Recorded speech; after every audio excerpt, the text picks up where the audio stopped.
Hey everybody, good morning, and hoping this finds everyone well and having a beautiful day so far. Andre, your friendly neighborhood Saab guy over here, just checking in. Had a gentleman from Reddit reach out, Stan the man. Thanks for touching base, brother. Reached out regarding a question on the intake setup here on the Viggen. So I figured I would run a quick video. I can't take any credit for anything here, man. This is pretty basic setup from Genuine Saab, aka Taliaferro imports here in the US, but I have a feeling if you go with the Brew City Boost version or the Krona, I think that's what Brew City sells, Map Tune, if you go with any of these guys, I have a feeling it's all kind of gonna be the same.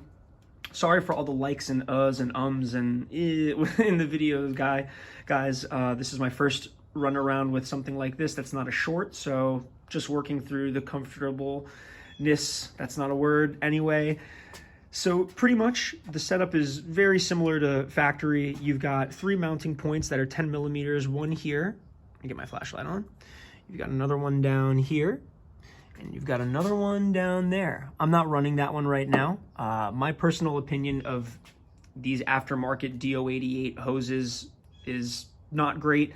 There's always going to be fitment issues, and part of that is in terms of, well, not in terms of, but with regards to this system, I found that this to be a little too short, and I had to kind of pull this over, so running that 3rd mounting point down there really wasn't necessary. And look, as long as everything is tight, you don't have to. It's not going anywhere, guys. Just make it tight enough so it doesn't rattle and shake and annoy the crap out of you, and you'll be fine. But anyway, the setup on this is really straightforward. Taliaferro is going to give you an instructional sheet if you order it from them, but anyone can figure it out. It's really easy. You get all these new mounting hardware. You get these new mounting nuts. These are set up diagonally from one another, so you have one here, one on the other side. These are also 10 millimeters. I can't remember if Genuine Saab gave me the clamp, but either which way, these are at least 3-inch clamps. If I get in close here, you can see it's got the 71 to 95 millimeter and also the American size. What's that? 2 13/16 to 3 3/4. So, and I think this side's a little bit bigger. So just make sure you grab a couple of big clamps. And look, if you can go OEM, go for it. I kind of went with a blue theme because, oh, it's a blue car, so the hoses should be blue, whatever. If I would have it my way, the hoses would be yellow. But either which way, you have the mass airflow that's going to sit on this side. You can't screw it up, man. It's got a cutout, and it shows you the direction of the flow that the air is traveling into the turbo system and down the pipe. So it can only go one way. The mass airflow plugs in right down there. It's only going to go one way. You can run the hose through, and Genuine Saab makes a slit in this metal so that you can bend it and allow the line to run through without cutting it. And then this is the evap purge valve that sits on the back end, and you'll get this little mounting tab that you can just kind of pry back and have it sit just like OEM would. So, I mean, that's pretty much an overview of the system. There's nothing really too complicated about it. I hope this helps, Stan.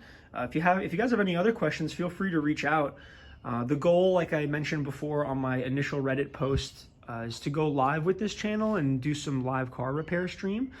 So if you guys are interested, please please subscribe. We need at least 50 subscribers to go live. And we've got a couple of big jobs here to do. I've got another motor in the back that's got a lot of going through to be done on it, but this Viggen is a blast. It just continues to be challenging with these little issues that I'm having. I'm having a shift rod assembly issue right now that is giving me excessive side-to-side play when I move from, let's say, 1st to 2nd, like over all the way to the right to try and get reverse. If I adjust the shifter, I can catch 1st through 5, but then I'll miss reverse.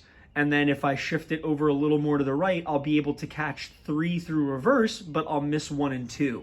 I have it set up in such a way where 1st and 2nd are a little, they need a little bit more, the word I want to use is commitment to shift into gear. You can't be sloppy or miss it. You got to just go for it, and it'll find its home really easy. It won't make any crunching or weird sounds, but that's not the way it should be. All of these cars, at least from 98 to 2003, all adjust the same. You put it in 4th gear on level ground. You go ahead and put the There's a shift pin location that's right down here. You drop a pin in there that locks it in 4th gear. There's a shift pin location on the shifter inside in the housing. You drop it there. You loosen the collar on the nut, and you can go ahead and bring it to a center line there, tighten everything back up, and you should be good to go. That is not the case for me. So hashtag pray for the Viggen. So we're working on that right now. I'm trying to make some custom modifications to it where it can swing a little bit more side to side without play inside the cabin, but we'll see how it works. And then the 9.5 Aero needs a head gasket. So if you guys would be so kind as to like and subscribe, that would make it a lot easier on my end, so I won't have to take hour-long videos at a time. I can just set up the camera and we can just run it. But anyway, I hope this helped someone, and Stan, I hope this helped you. If anyone else has any questions, feel free to reach out, and thanks a lot, guys. Have a great day.